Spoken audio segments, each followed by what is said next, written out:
கோடை விடுமுறை முடிந்து தமிழகத்திலிருந்து பள்ளிகள் திறக்கப்பட்டிருக்கக்கூடிய நிலையில சென்னையில் இருக்கக்கூடிய அரும்பாக்கத்தில் இருக்கக்கூடிய மாதிரி மேல்நிலைப் பள்ளியில் புதிதாக பள்ளியில் சேர்ந்த மாணவர்களுக்கு கல்வி உபகரணங்களை பள்ளிக்கல்வித்துறை அமைச்சர் வழங்கினார்.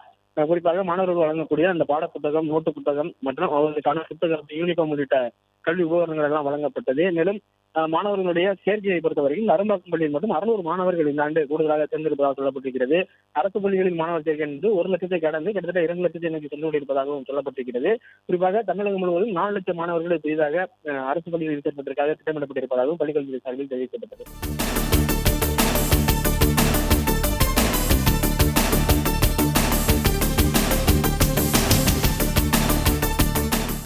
பிளே ஸ்டோர் மற்றும் ஆப் ஸ்டோரில் இருந்து பாலிமர் செயலியை QR கோடு மூலம் பதிவிறக்கம் செய்யுங்கள்.